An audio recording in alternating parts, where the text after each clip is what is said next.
Chapter 11. Aye, Fiona said. Aye. We'll take you with us, Fernald. Aye. Violet and Klaus looked at one another. They were grateful, of course, that the hook-handed man was letting them save Sunny from the Medusoid mycelium, but they couldn't help but wish Fiona had uttered fewer ayes. Inviting Count Olaf's henchman to join them on the Queequeg, even if he was Fiona's long-lost brother, seemed like a decision they might regret. "I'm so glad," the hook-handed man said, giving the two siblings a smile they found inscrutable, a word which here means either pleasant or nasty, but it was hard to tell. "I have lots of ideas about where we could go after we get off the Carmelita." "Well, I'd certainly like to hear them," Fiona said. "Aye." "Perhaps we could discuss such things later," Violet said. "I don't think now is a good time to hesitate." "Aye," Fiona said. "She who hesitates is lost." "Or he," Klaus reminded her. "We've got to get to the Queequeg right away." The hook-handed man opened the door of the brig and looked up and down the corridor. "This will be tricky," he said, beckoning to the children with one of his hooks. "The only way back to the Queequeg is through the rowing room, but that room is filled with children we've kidnapped. Esme took my tagliatelle grande and is whipping them so they'll row faster." The elder Baudelaires did not bother to point out that the hook-handed man had threatened the Baudelaires with the very same noodle when the children had worked at Caligari Carnival, along with a few other individuals who had ended up joining Olaf's troupe. "Is there any way to sneak past them?" Violet asked. "We'll see," Olaf's henchman said. "Follow me." The hook-handed man strode quickly down the empty corridor, with Fiona behind him and the two Baudelaires behind her, carrying the diving helmet, in which Sunny still coughed. Violet and Klaus purposefully lagged behind so they might have a word with the mycologist. "Fiona, are you sure you want to take him with us?" Klaus asked, leaning in close to murmur in her ear. "He's a very dangerous and volatile man." "He's my brother," Fiona replied in a fierce whisper, "and I'm your captain. I'm in charge of the Queequeg, so I get to choose its crew." "We know that," Violet said, "but we just thought you might want to reconsider." "Never," Fiona said firmly. "With my stepfather gone, Fernald may be the only person I have left in my family. Would you ask me to abandon my own sibling?" As if replying, Sunny coughed desperately from inside her helmet, and the elder Baudelaires knew that Fiona was right. "Of course we wouldn't," Klaus said. "Stop muttering back there," the hook-handed man ordered, as he led the children around another twist in the corridor. "We're approaching the rowing room, and we don't want anyone to hear us." The children stopped talking, but as the henchman stopped at the door to the rowing room and held his hook over an eye on the wall, which would open the door, Violet and Klaus could hear that there was no reason to be quiet. Even through the thick metal of the rowing room entrance, they could hear the loud, piercing voice of Carmelita Spatz. "For my third dance," she was saying, "I will twirl around and around while all of you clap as hard as you can. It is a dance of celebration in honor of the most adorable tap-dancing ballerina fairy princess veterinarian in the world." "Please, Carmelita," begged the voice of a child. "We've been rowing for hours. Our hands are too sore to clap." There was a faint, damp sound, like someone dropping a washcloth, and the elder Baudelaires realized that Esme was whipping the children with her enormous noodle.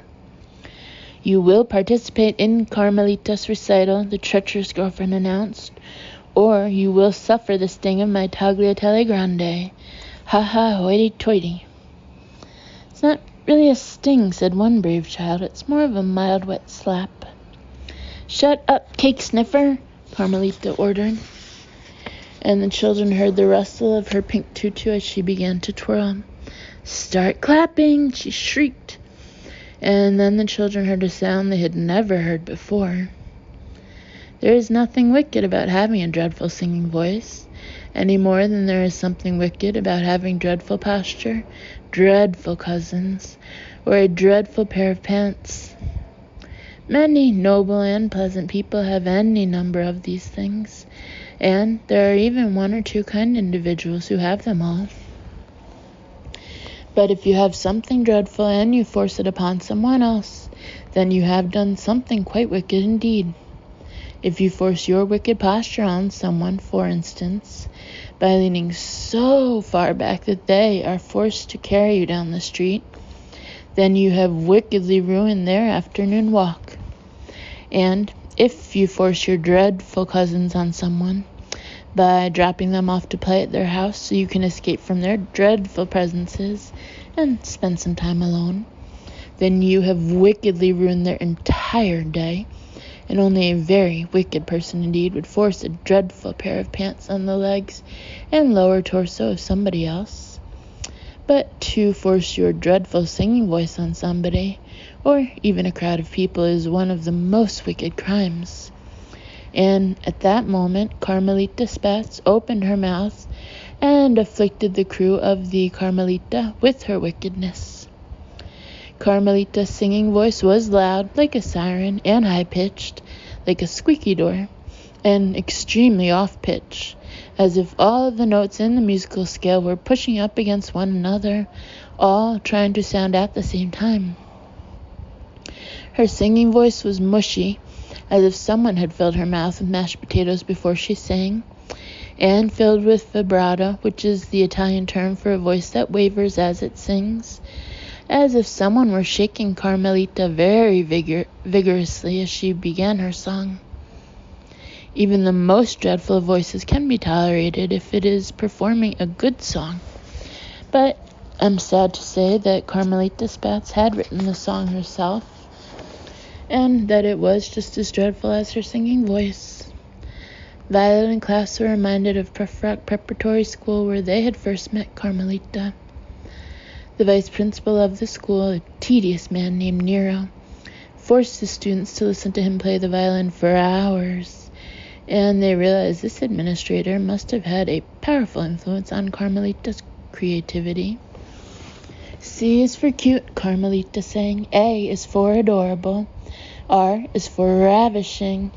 M is for gorgeous. E is for excellent. L is for lovable. I is for I'm the best. T is for talented. And A is for a tap dancing ballerina, fairy princess, veterinarian. Now let's begin my whole wonderful song all over again. The song was so irritating and sung so poorly that Violet and Klaus almost felt as if they were being tortured after all, particularly as Carmelita kept on singing it over and over and over. I can't stand her voice, Violet said. It reminds me of the cawing of the VFD crows. I can't stand the lyrics, Klaus said. Someone needs to tell her that gorgeous does not begin with the letter M. I can't stand the brat, the hook-handed man said bitterly. She is one of the reasons I'd like to leave. But this sounds like as good a time as any to try to sneak through this room. There are plenty of pillars to hide behind, and if we walk around the very edge where each oar sticks through the wall into the tentacles of the octopus, we should be able to get to the other door, assuming everybody is watching Carmelita's tap dancing ballerina fairy princess veterinarian dance recital. That seems like a very risky plan, Violet said. This is no time to be a coward, the hook-handed man growled. My sister is not a coward, Klaus said. She's just being cautious. There's no time to be cautious, Fiona said. Aye, she who hesitates is lost. Aye, or he. Let's go. Without another word, the hook-handed man poked the eye on the wall, and the door slid open to reveal the enormous room. As Olaf's comrade had predicted, the rowing children were all facing Carmelita, who was prancing and singing on one side of the room, while Esme watched with a proud smile on her face and a large noodle in one of her tentacles. With the hook-handed man and Fiona in the lead, the three Baudelaires, Sunny still in the diving helmet, of course, made their careful way around the outside of the room as Carmelita twirled around singing her absurd song. When Carmelita announced what C was for, the children ducked behind one of the pillars. When she told her listeners the meaning of A and R, the children crept past the moving oars, taking care not to trip. When she insisted that Gorgeous began with M, Count Olaf's henchman pointed one of his hooks at a far door. And when Carmelita reached E and L, the children ducked behind another pillar, hoping the dim light of the lanterns would not give them away. When Carmelita announced that she was the best and bragged about being talented, Esme Squalor frowned and turned around, blinking underneath the fake eyes of her octopus outfit, and the children had to flatten themselves on the floor so the villainous girlfriend would not spot them. When the tap-dancing ballerina fairy princess veterinarian found it necessary to remind her audience that she was, in fact, a tap-dancing ballerina fairy princess veterinarian, the two elder Baudelaires found themselves ahead of Fiona and the hook-handed man, hiding behind a pillar that was just a few feet from their destination. They were just about to inch their way toward the door when Carmelita began belting out the last line of her song.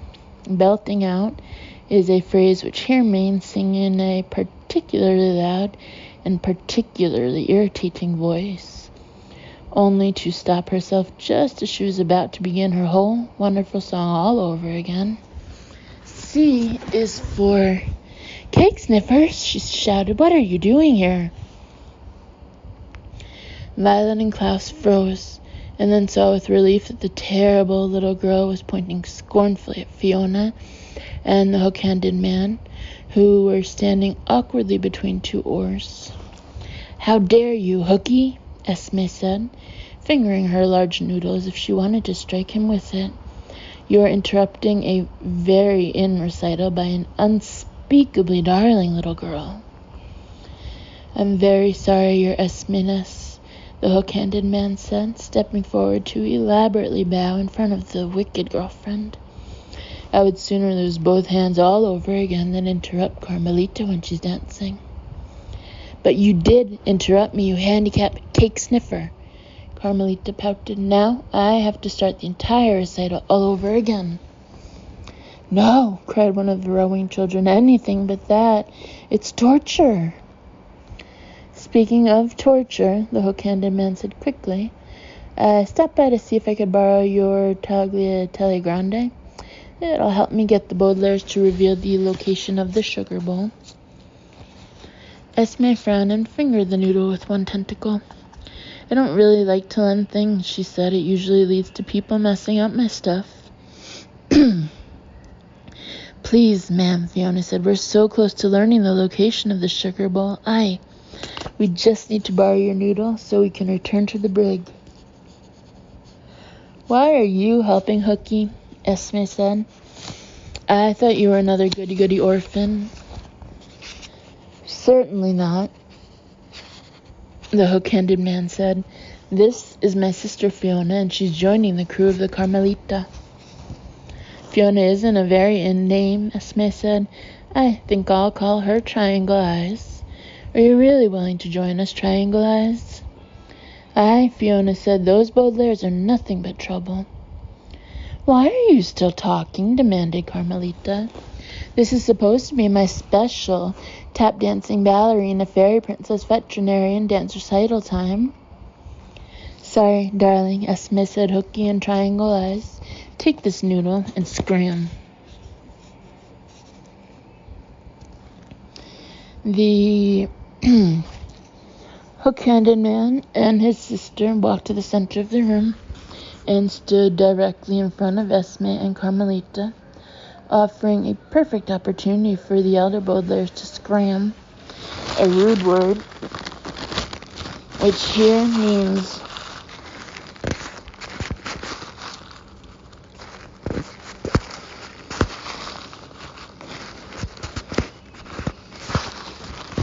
slip out of the room unnoticed and walk down the shadowy hallway Olaf had led them down just a little while earlier.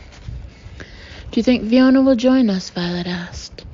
I don't think so, Klaus said. They told Esme they'd return to the brig, so they'll have to go back the way we came. You don't think she's really joining Olaf's troop, do you? Violet said. Of course not, Klaus said. That was just to give us an opportunity to get out of the room. Fiona may be volatile, but she's not that volatile. Of course not, Violet said, though she didn't sound very sure. Of course not, Klaus repeated, as another ragged cough came from inside the diving helmet. Hang on, Sonny, he called to his sister. You'll be cured in no time. Although he tried to sound as confident as he could, the middle Baudelaire had no way of knowing if his words were true, although I'm happy to say they were.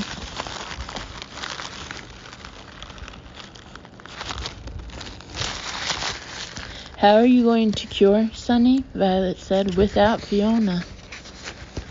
We'll have to research it ourselves, Klaus said firmly. We'll never read her entire mycological library in time to make an antidote, Violet said. We don't have to read the entire library, Klaus said as they reached the door to the Queequeg's brig. I know just where to look. Sonny coughed again, and then began to wheeze, a word which here means make a hoarse whistling sound, indicating that her throat was almost completely closed up. The elder Baudelaires could hardly stop themselves from opening the helmet to comfort their sister, but they didn't want to risk getting poisoned themselves. I hope you're right, Violet said, pressing a metal eye on the wall. The door stood open, and children hurried toward the broken porthole of the submarine. Sonny's hour must almost be up. Klaus nodded grimly and jumped through the porthole onto the large wooden table, although it had only been a short while since the children had left the Queequeg. The main hall felt as if it had been abandoned for years. The 3 balloons tied to the table legs were beginning to sag. The tidal charts Klaus had studied had fallen to the floor, and the glass circle Count Olaf had cut in the porthole still lay on the floor. But the middle Baudelaire ignored all of these objects and picked up mushroom minutiae from the floor. This book should have information on the antidote, he said, and turned immediately to the table of contents as Violet carried Sonny through the porthole into the submarine. Chapter 36, The Yeast of Beasts. Chapter 37, Moral Behavior in a Free Society. Chapter 38, Fungible Mold, Moldable Fungi. Chapter 39, Visible Fungal Ditches. Chapter 40, The Gorgonian Grotto. That's it, Violet said. Chapter 40. Klaus flipped pages as Sonny gave another desperate wheeze, although I wish the middle Baudelaire could have had the time to return to some of those pages he flipped past. The Gorgonian Grotto, he read, located in propinquity to Anwhistle Aquatics, has appropriately wraith-like nomenclature. We know all that, Violet said hurriedly. Skip to the part about the mycelium. Klaus's eyes scanned the page easily, having had much practice in skipping the parts in books he found less than helpful. The medusoid mycelium has a unique conducive strategy of waxing and waning, interrupted Violet as Sonny's wheezing continued to wax. Skip to the part about the poison.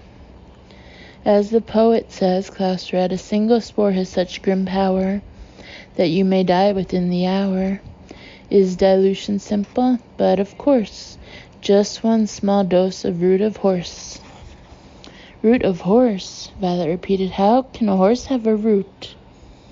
I don't know, Klaus said. Usually antidotes are certain botanical extractions, like pollen from a flower or the stem of a plant.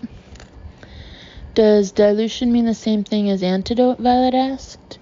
But before her brother could answer, Sonny wheezed again, and the diving helmet rocked back and forth as she struggled against the fungus.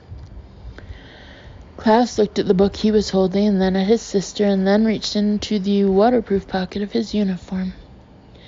What are you doing? Violet asked. Getting my commonplace book, Klaus replied. I wrote down all the information on the history of Anwhistle Aquatics that we found in the grotto. We don't have time to look at your research, Violet said. We need to find an antidote this very minute. Fiona's right. He or she who hesitates is lost. Klaus shook his head. Not necessarily, he said, and flipped a page of his dark blue notebook. If we take one moment to think, we might save our sister. Now, what did Kit Snicket write in that letter? Here it is. The poisonous fungus you insist on cultivating in the grotto will bring grim consequences for all of us. Our factory at Lousy Lane can provide some dilution of the mycelium's destructive respiratory capabilities. That's it. VFD was making something in a factory near Lousy Lane that could dilute the effects of the mycelium. Lousy Lane, Violet said. That was the road to Uncle Monty's house. It had a terrible smell, remember? It smelled like black pepper. No, not black pepper. Klaus looked at his commonplace book and then at mushroom minutia. Horseradish, he said quietly. The road smelled like horseradish. Root of horse. Horseradish is the antidote. Violet was already striding to the kitchen. Let's hope Phil likes to cook with horseradish, she said, and pushed open the door. Klaus picked up the wheezing helmet and followed her into the tiny kitchen. There was scarcely enough room for the children to stand in the small space between the stove, the refrigerator, and 2 wooden cabinets. The cabinets must serve as a pantry, Klaus said, using a word which here means place where antidotes are hopefully stored. Horseradish should be there, if he has it.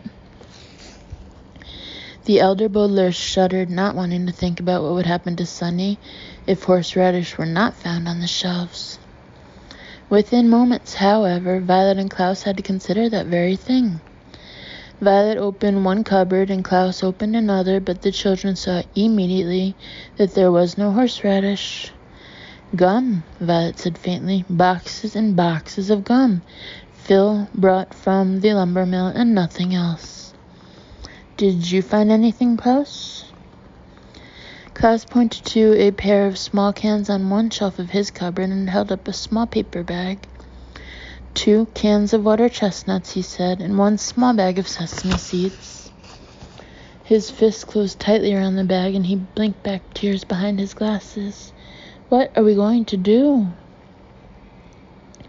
Sunny wheezed once more, a frantic whistle that reminded her siblings of a train's lonely noise as it disappears into a tunnel. Let's check the refrigerator, Violet said. Maybe there's horseradish in there. Klaus nodded and opened the kitchen's refrigerator, which was almost as bare as the pantry.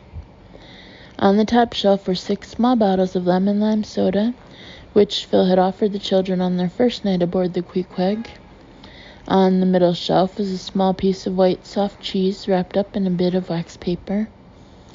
And on the bottom shelf was a large plate on which was something that made the 2 siblings begin to cry.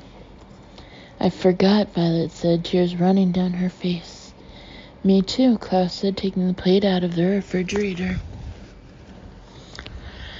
Phil had used the last of the kitchen's provisions, a word which here means cooking supplies, to prepare a cake. It looked like a coconut cream cake, like Dr. Montgomery used to make, and the 2 siblings wondered if Sunny, even as a baby, had noticed enough about cooking to help Phil concoct such a dessert. The cake was heavily frosted with bits of coconut mixed into the thick, creamy frosting, and spelled out in blue frosting on the top. In Phil's perky, optimistic handwriting were 3 words. Violet's 15th date, Klaus said numbly. That's what the balloons are for. It was my 15th birthday, Violet said. I turned 15 sometime when we were in the grotto, and I forgot all about it. Sunny didn't forget, Klaus said. She said she was planning a surprise, remember? We were going to return from our mission in the cave and celebrate your birthday. Violet slunk to the floor and lay her head against Sunny's diving helmet. What are we going to do? She sobbed. We can't lose Sunny. We can't lose her. There must be something we can use, Klaus said, as a substitute for horseradish. What could it be? I don't know, Violet cried. I don't know anything about cooking. Neither do I, Klaus said, crying as hard as his sister. Sunny's the one who knows. The two weeping Baudelaires looked at one another and then steeled themselves, a phrase which here means summoned up as much strength as they could.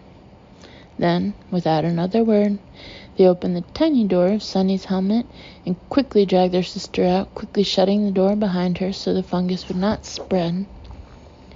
At first, their sister looked completely unchanged, but when the wheezing young girl opened her mouth, they could see several gray stalks and caps of this horrible mushroom, splotched with black as if someone had poured ink into Sunny's mouth. Wheezing horribly, Sunny reached out her tiny arms to each of her siblings and grabbed their hands. She did not have to utter a word. Violet and Klaus knew she was begging for help, but there was nothing they could do except ask her one desperate question. Sunny, Violet said, we've researched an antidote. Only horseradish can save you, but there's no horseradish in the kitchen. Sunny, Klaus said, is there a culinary equivalent of horseradish? Sunny opened her mouth as if trying to say something, but the elder Baudelaires only heard the hoarse, whistling sound of air, trying to make its way past the mushrooms. Her tiny hands curled into fists, and her body twisted back and forth in pain and fear. Finally, she managed to utter one word, a word that many might not have understood. Some might have thought it was part of Sunny's personal vocabulary, perhaps her way of saying, I love you, or even farewell, siblings. Some might have thought it was pure nonsense, just the noises one might make when a deadly fungus has defeated you. But there are many others who would have understood it immediately. A person from Japan would have known she was talking about a condiment often served with raw fish and pickled ginger. A chef would have known that Sunny was referring to a strong green root widely considered the culinary equivalent of horseradish. And Violet and Klaus knew that their sister was naming her salvation, a phrase which here means something that would save her life, or something that would rescue her from the medusoid mycelium, or, most importantly, an item the eldest Baudelaire still had in the waterproof pocket of her uniform, sealed in a tin Sunny had found in an underwater cavern. Wasabi, Sunny said, in a hoarse, mushroom-choked whisper, and she did not have to say anything more.